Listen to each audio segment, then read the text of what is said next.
एक वक्त था जब दुनिया को बचाने के लिए सिर्फ एक नाम काफ़ी था, एवेंजर्स।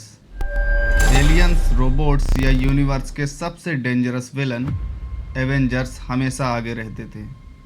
लेकिन आज एवेंजर्स में आयरन मैन नहीं है, कैप्टन अमेरिका जा चुका है और एवेंजर्स सिर्फ एक याद बनकर रह गए हैं। तो सवाल ये है, दुनिया की सबसे पावरफुल टीम का डाउनफॉल कैसे हुआ?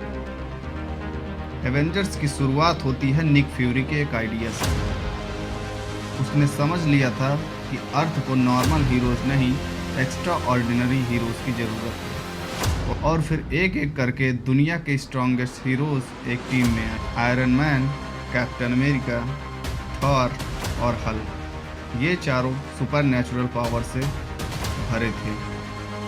आयरन मैन एक नॉर्मल इंसान था, लेकिन अपनी बुद्धि एवेंजर्स का सेवियर बन गया। इन चार के अलावा दो और नॉर्मल पीपल थे, ब्लैक विडो और हॉकआई। ये दोनों भी नॉर्मल इंसान थे, लेकिन अपनी वॉरियर्स जैसी माइंडसेट के साथ एवेंजर्स टीम का हिस्सा बने। 2012 में जब लॉकी ने न्यूयॉर्क पर अटैक किया तो सबसे पहले एवेंजर्स दुनिया के सामने आए। उस दिन पहली बार एवेंजर्स एक टीम की तरह लड़े।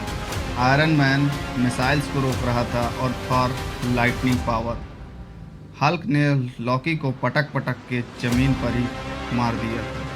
उस बैटल के बाद एवेंजर्स सिर्फ हीरोज नहीं रहे, दुनिया की लास्ट होप बन गए थे और फैंस ने पहली बार एवेंजर्स देखी थी। साल 2012 में एवेंजर्स की स्टार्टिंग हुई, लेकिन इसका डाउनफॉल शुरू हुआ एज ऑफ अल्ट्रॉन में।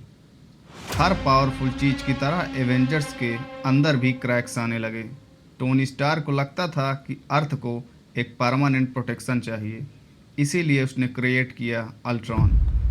लेकिन अल्ट्रॉन ने ही पूरी सिटी डिस्ट्रॉय कर दी। सोकोविया जैसे एक सिटी को कम्प्लीटली अल्ट्रॉन ने डिस्ट्रॉय किया। और अल्ट्रॉन को रोकने के लिए एवेंजर्स एक तो हुए, लेकिन उसके बाद एवेंजर्स की थीम ही बदल गई। कंप्लीट एवेंजर्स टूट गए सिविल वॉर में। गवर्नमेंट ने डिसाइड किया कि एवेंजर्स को कंट्रोल किया जाएगा और यहीं से टीम दो पार्ट्स में टूट गई, iron man team and captain America team. Friends enemies में बदल गए और सिविल वॉर ने एवेंजर्स को अंदर से तोड़ दिया। एवेंजर्स के चाहने वाले भी एवेंजर्स से डरने लगे और एवेंजर्स को ही एक एनिमी की तरह देखने लगे। जब एवेंजर्स डिवाइडेड थे, उसी वक्त दुनिया का सबसे डेंजरस विलन अर्थ पर आ गया और फिर से एवेंजर्स एक हो गए। लेकिन ये लास्ट टाइम था जब एवेंजर्स एक हो रहे थे, क्योंकि उसके बाद एवेंजर्स कंप्लीटली डिस्ट्रॉय होने वाले थे।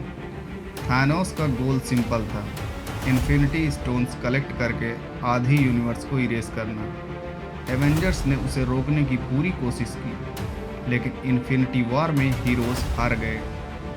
और उसके बाद एक snap, Spiderman, doctor strange, black panther सब के सब धूल में मिल गए। 5 साल बाद एवेंजर्स एक लास्ट मिशन के लिए वापस आए और वो मिशन था एवेंजर्स एंड गेम। ये सिर्फ एक बैटल नहीं थी, पूरे यूनिवर्स की लास्ट होप थी। फाइनल मोमेंट पे टोनी स्टार्क ने इन्फिनिटी स्टोन्स पहने और अपनी जान देकर थानोस को हरा दिया।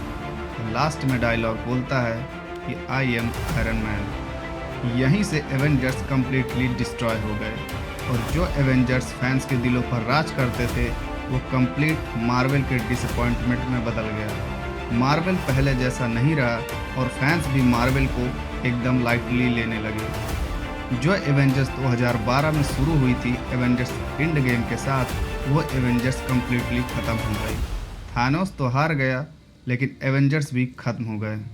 आयरन मैन मर चुका था, कैप्टन अमेरिका रिटायर हो गया और ओरिजिनल एवेंजर्स का इरा ऑफिशियली डेड हो गया।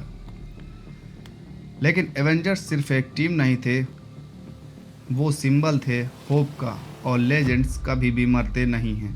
एवेंजर्स एंड गेम में दोबारा से एवेंजर्स यूनाइट होके किस विलन को किस तरीके से फेस करते हैं, ये देखना काफ़ी इंटरेस्टिंग होगा। So if you are a Marvel fan, then subscribe us and like this video.